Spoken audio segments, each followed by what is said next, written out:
Okay, Elliot Hurry, candidate number 2518, Aquinas College, centre number 33435, A2 PE, evaluation and appreciation.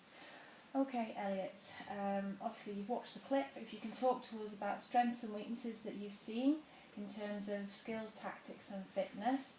Prioritise a weakness and formulate an action plan, detailed action plan, bringing in all the different 3 areas of theory that you've studied. Okay, good luck. Okay, so watching the goalkeeper playing in red, one of his skill strengths is he's good at making saves when they're up high, so making against high shots, because he matches the stick when they're coming across from the goal line extended.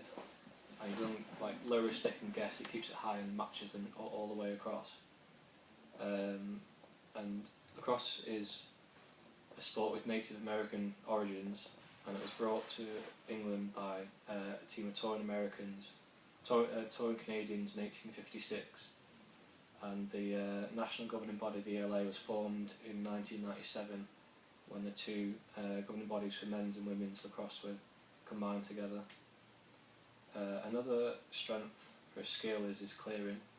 He gets his head up well and looks for the free man, looking at the guy who's just been dodged on, because they're more likely to be open. And he also passes in front instead of behind, so they've got a better chance of, even if the pass isn't perfect, they've got a better chance of getting it from a ground ball. So he applies Newton's second law of motion, which is that the acceleration of an object is directly proportional to the force applied to it. So if he throws it harder, the ball's going to go faster, meaning that the ball's going to get there quicker. Another strength is his reaction times. He's got good fast hands to saves, as well as finding the ball after rebounds and clamping it and making it safe. A fitness strength of his is his speed. He evades players well when clearing, especially when someone tries to attack him, he gets away from them quite good. As well as chasing shots when they shoot behind, because that means that he can gain more possessions for his team. Because if he's closest to the ball and it goes over the back line, it's that team's possession. So his speed, when he's running at full speed, he'll be using the lactic acid system. This allows up to 3 minutes high intensity work, and glucose is broken down by PFK into pyruvic acid, releasing 2 molecules of ATP. But in the absence of sufficient oxygen, the pyruvic acid is further broken down into lactic acid, which is a fatiguing byproduct.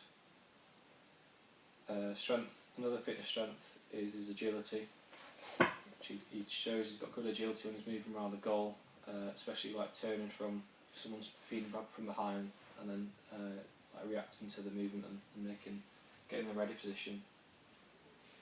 As well as when he's clearing, he's got good agility to escape players by changing direction at speed and making space so he can pass the ball. A tactical strength he has is that when, as a right-handed shooter, he holds the right-hand post, which means that his stick is then in the open area of the goal, which is good because then he baits them into shooting that area, and it's the easiest save for him to make.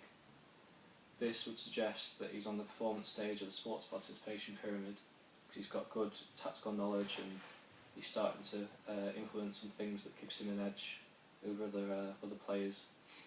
So the bottom stage of the sports participation pyramid is the foundation, where you first get introduced to a sport, followed by participation, where you start playing it regularly, either for a club or a team or at school or something. And then performance is when you start playing it regularly, as well as training and trying to improve yourself. And then the elite stage is when you're playing either nationally or internationally, and perhaps professionally. Another tactical strength is when his team's man down, he sets them up well in a domino 5 formation, which means that it's the best set for if you're man down against a 3-3 attack. This shows, and he sends the slide, he rotates the players around well to the ball, which shows that he's a good autocratic leader, as he has to make quick decisions for many people and be confident in them and know that they're going to listen to him about it. Some of his weaknesses are passing. He's got the basic mechanics right, but he passes off the back foot and he doesn't transfer his weight from his back foot to his front foot, which limits the distance he can get on his passes, and instead of passing it straight he often loops it, which means it's easier for the other team to intercept. But passing in lacrosse is an open skill on the environmental continuum because it's affected by his own team, opposition, as well as other environmental conditions. It's also self-paced because he decides when the action starts and when it ends. Another weakness is his footwork, because he doesn't step towards the shots. He stands on his toes, and then often when it comes in he'll fall backwards.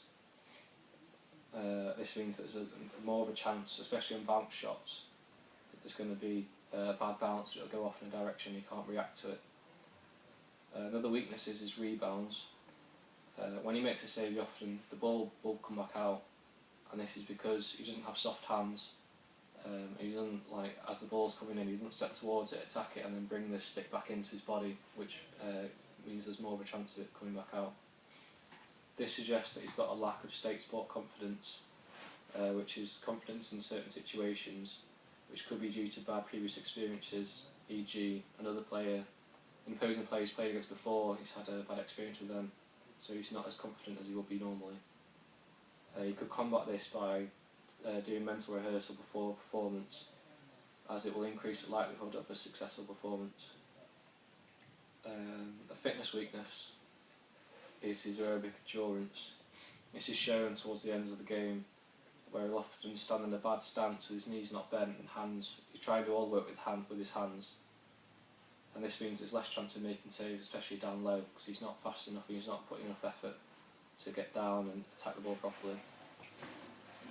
The lactic acid system helps to restore phosphagen, using 3 to 4 litres of oxygen. It fully restores PC stores, phosphocreatine stores within 3 minutes, and after 30 seconds 50% of them are stored. Another fitness weakness is his dynamic strength, as if he does step to the wall it's really weak and it's not a powerful step, it's just stepping across to make his reach longer. When he's doing these steps he's using the ATP-PC system. This system uses creatine kinase to break down phosphocreatine, releasing energy and one phosphate molecule. The energy is then used to resynthesize one ADP molecule with the phosphate molecule to create ATP. Tactical weakness he has is on fast breaks. He sets them up properly in the L shape, but then he sends the slide too early when they've just got over the halfway line, which means that there's a lot of space. It makes it 3v2 in favour of the attack, which means there's more space for the other players to move around and get a good shot off. Another weakness in his tactics is that when he's playing 6-on-6 normal defence, he doesn't recognise them changing between an open and closed set, i.e. having someone on the crease or having no one on the crease. This means that he ends up sending the wrong slide, so he'll send the slide from the crease if there's no one there, so it ends up being an easy play for the attack. And this suggests that coordination losses due to lack of communication, leading to group cohesion being affected, going down. So his main weakness I've identified is his footwork, as I think footwork for a lacrosse goalkeeper is the most important thing. Having good footwork is the most important thing in terms of attacking balls and making sure that the bounce isn't going to put you off and gives you a better chance of making saves. So when I'm talking about it, I'd say that he wants to be stepping with his dominant foot towards, so if someone shoots on his left hand side, he wants to step with his left foot towards the ball, bringing his stick across his body up to his feet, and then bringing his back foot together with his front foot again, and then back into a balance ready position. To test his footwork, I'd set up an assault course with 3 footwork drills, with them being 3 footwork drills continuing after each other. And those 3 will be 1 foot in, 1 foot out, going forwards, and then quick feet 2 in every one, and then forwards, backwards, so you do 1 foot forwards in, 1 out, 1 backwards, 1 out, 1 in, 1 out, etc. and then immediately after that there'll be a T test to test the agility. I'll time them all together and put the one time together. So the training plan will last 6 weeks. So it'll be a 6-week mesocycle. A mesocycle is an intermediate block of training to achieve a medium-term goal. During this 6-week block, I will apply moderation to avoid overuse injuries, especially in musculoskeletal. Because if you're doing things over and over again, you can get repetitive strain injuries. I'll also apply progressive overload to push past his body's capacity and increase training levels by applying FITT principle training, frequency, intensity, time and time. So in the first week, so each week we'll be doing 2 training sessions. In the first week, the first session will be all footwork, using a ladder and cones, a ladder or cones. And the four footwork drills we're doing are the Icky Shuffle, Muhammad Ali's, 1 in, 1 out forwards, and sideways 1 in, 1 out. And I'll do each one separately, continuously for 30 seconds, followed by 30 seconds rest, and then back into it. So you'll do the Icky Shuffle for 30 seconds, have a 30-second rest, do Muhammad Ali's for 30 seconds, have a 30-second rest, etc. And then repeat each one 4 times. The second session will be like around the goal work, but with no kit. So I'll just get him working on moving from post to post with a big powerful step, making sure that he's leading with his feet and then getting into a ready position straight away. I'll also practice turning from X, so we'll face behind the goal and then turn to face up like the front of the goal, where there'll be like a fake shooter. I'll do this for 1 minute at each time, followed by 30 seconds rest, and then repeat this 4 times. In the second week, I'll be doing the same footwork drills, but applying the time principle of training by doing 45 seconds of work followed by 30 seconds of rest, and then repeating this 4 times. And then the second session again will be without kit but around the goal. So we're doing the same movement from post to post, turning from X, etc. But add in a player throwing a ball to him when he gets to each position and he's ready, and he's going to catch it with his dominant hand, and then focus on his feet leading and then his hands following to make the save. We're emphasising that movement a lot, and that's going to be the main focus of this session. Again, there'll be 1 minute's work followed by 30 seconds rest, and repeat this 4 times. And then in the third week, do the same footwork drills, 45 seconds work, 30 seconds rest, and repeat this 5 times. And then the second session will be full kit. We're doing the same movement but adding a proper shooter, but to make it easier, say that they can only shoot high only, so he knows he has an idea of where they're going to shoot straight away. Week 4, we're going to introduce 3 new footwork drills in addition to the other ones, and these are 1 high knee. So if you're going down the left hand side of the ladder, you'll have your right knee will be high, going inside each ladder every time, and 2 in, 2 out. So you go 1, you have to start on the outside, 2 in, and then come out on the other side, 2 in, etc. And 1 foot in, fast feet. So increase the time by doing 60 seconds of work followed by 30 seconds of rest, and then repeat each session, basically each movement 4 times. And then the second session will be similar to last week's, but instead we'll have 2 shooters. So you'll turn and then have either 1 of 2 shooters will shoot, and he'll have to not predict, but he's going to have to react to which one's got the ball, and then he's going to have to make the movement to somewhere he's not already known.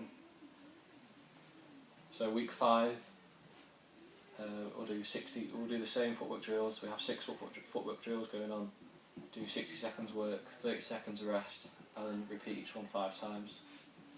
The second session will be full kit again, having 2 shooters, but instead of only shooting high, they can shoot anywhere. So this makes it more difficult for him, and he's going to react to a lot of different types of shooting. And then week 6 will be 60 seconds of work and 20 seconds of rest. So we're decreasing the work-relief ratio, and repeat this 5 times.